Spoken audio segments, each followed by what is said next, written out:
Hello, welcome to the Southern Bible Thumper channel. For this upload, we'll be reading 1 Kings chapter 5.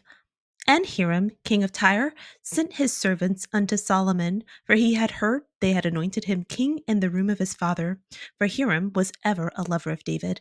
And Solomon sent to Hiram, saying, Thou knowest how that David my father could not build an house unto the name of the Lord his God, for the wars which were about him on every side, until the Lord put them under the soles of his feet.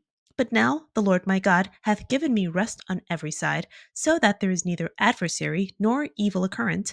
And behold, I propose to build an house unto the name of the Lord my God, as the Lord spake unto David my father, saying, Thy son, whom I will set upon thy throne in thy room, he shall build an house unto my name.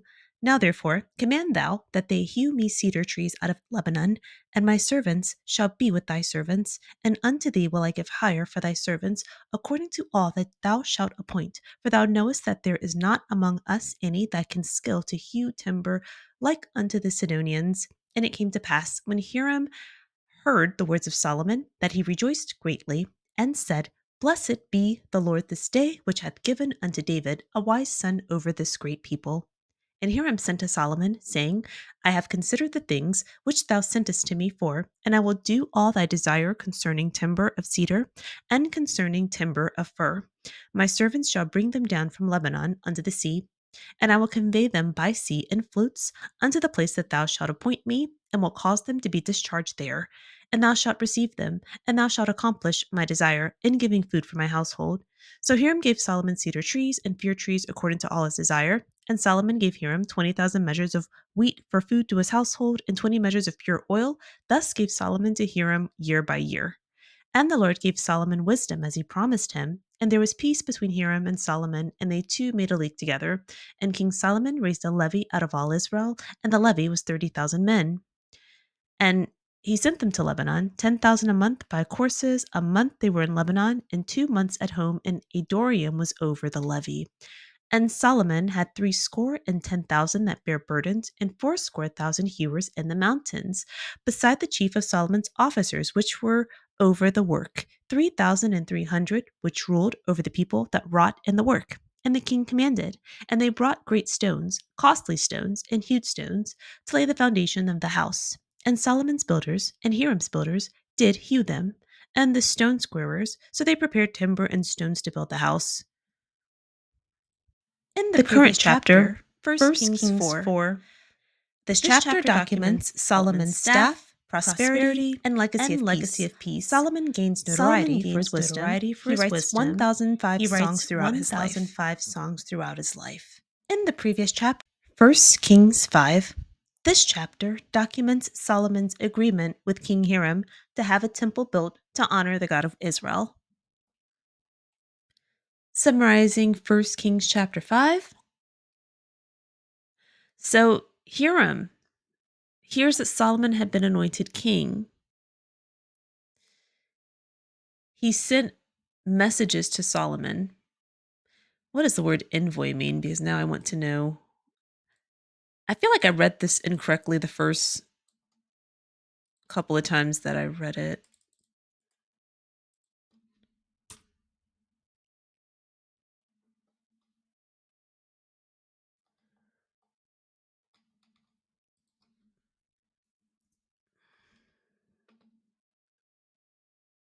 A person delegated to represent one government in its dealings with another. Okay, so we see in a sentence, people like this would be sent to help maintain an ally type relationship, or something like that, which that makes sense. It would be better as a king to have more positive relationships than contentious ones. So King Hiram sends some messengers to Solomon, and it says because he's always been on friendly terms with David. So now that, David's gone, this king that knew David sees his son is king and wants to, you know, maintain that type of relationship. So Solomon sends a message to Hiram, and from verse 3 to 6, He says, so King Hiram, my dad couldn't build a temple while he was living. I'm right now having a peaceful reign because when my father was alive, he had, you know, wars waged against him. I did talk about this before. David started out his uh, reign as king very hard. I mean, David's entire story was much harder. He didn't help himself by taking a man's wife and getting her pregnant, and then trying, or organizing the hit on her husband after he got her pregnant. But when he began leading Israel, I mean, he only had one tribe, Judah, that was supporting him. All other 11 tribes did not honor David as king, and it was like that for like 7 years.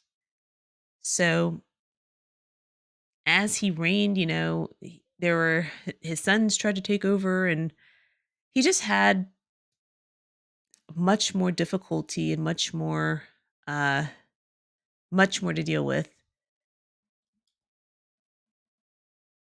So Solomon's just saying, because of how my dad's legacy was, he didn't get to build a temple that God wanted. Since I'm living in peace, I want a house to honor God as he instructed my dad. Would you have cedar trees sent to me and allow your servants to work alongside mine to build this temple? We know that the Sidonians have a reputation for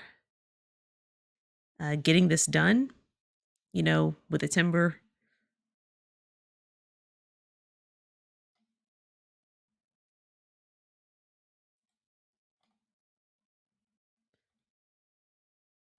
Okay, so he makes an agreement with them. He says, I'll pay you,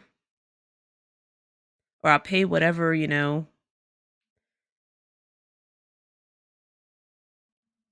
according to all that thou shalt appoint. I was trying to see where it says that again.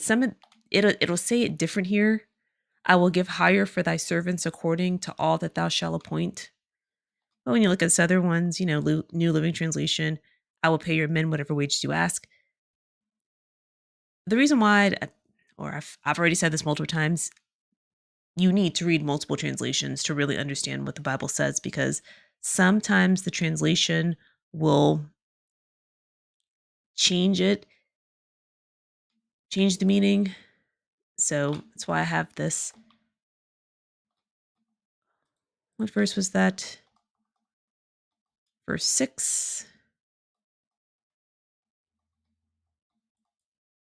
Oops.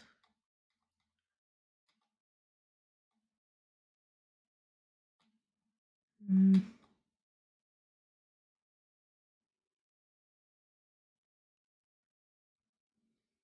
According to whatever you say,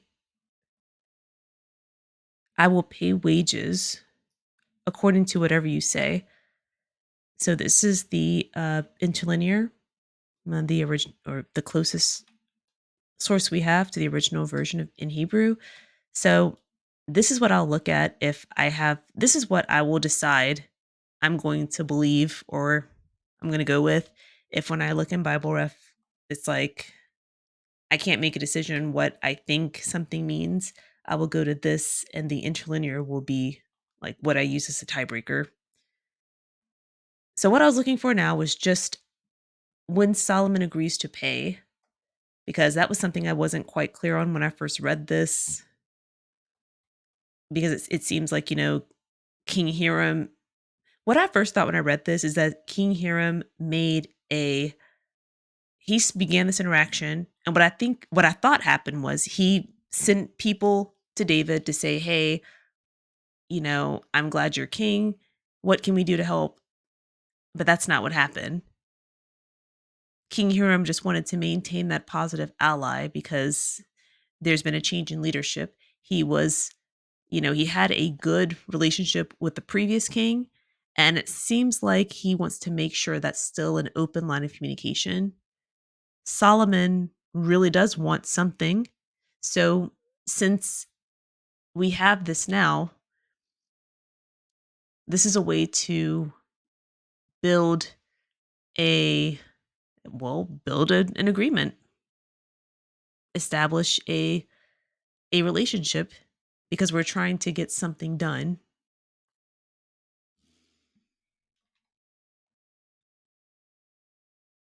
Verses 7 through 9. So Hiram was positively receptive. And he says, I received what you want. Juniper logs. That's not what we read. Timber and cedar. Cedar and cypress. Juniper timber.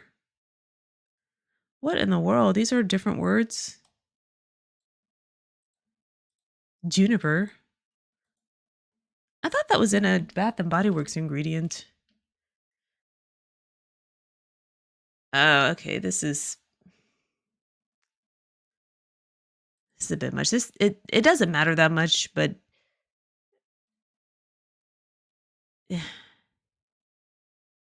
because the point is some trees.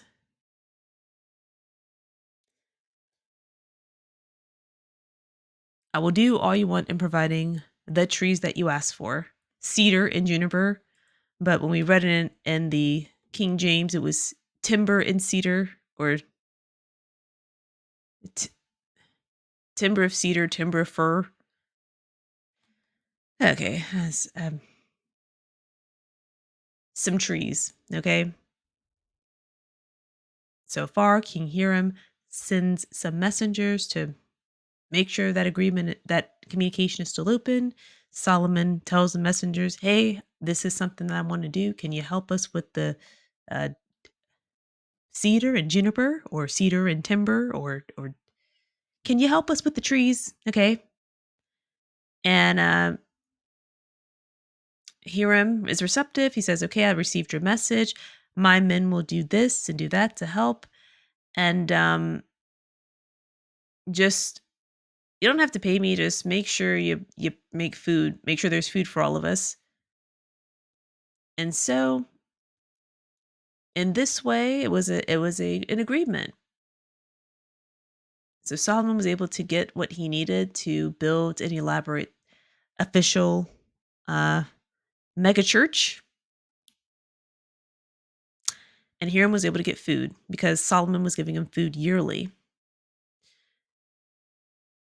The Lord gave Solomon wisdom again, and there was peaceful treaty.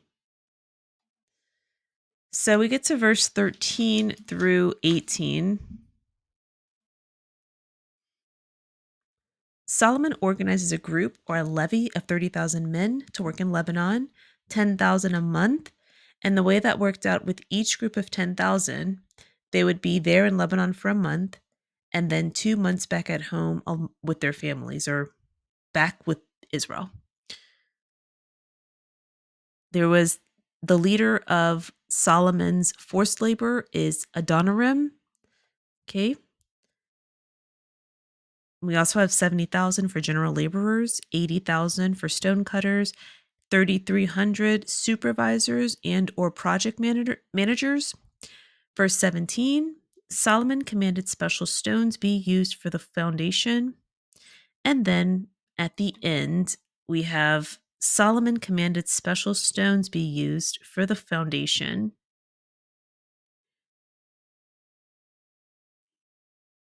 So people from Solomon and people from Hiram were working together, and we see this word biblos.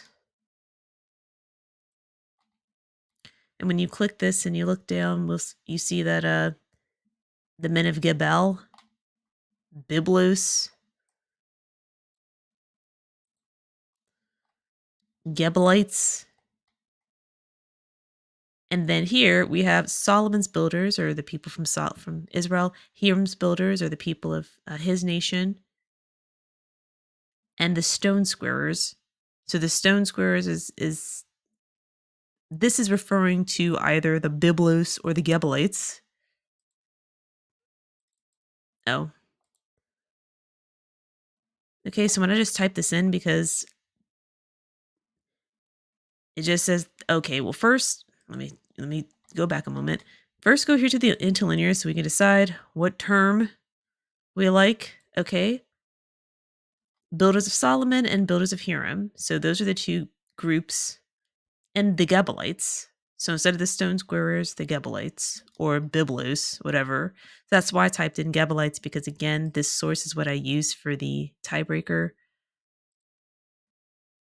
So it just says they were an ancient city of Gebel, and they're known for craftsmanship, skilled workers, masons.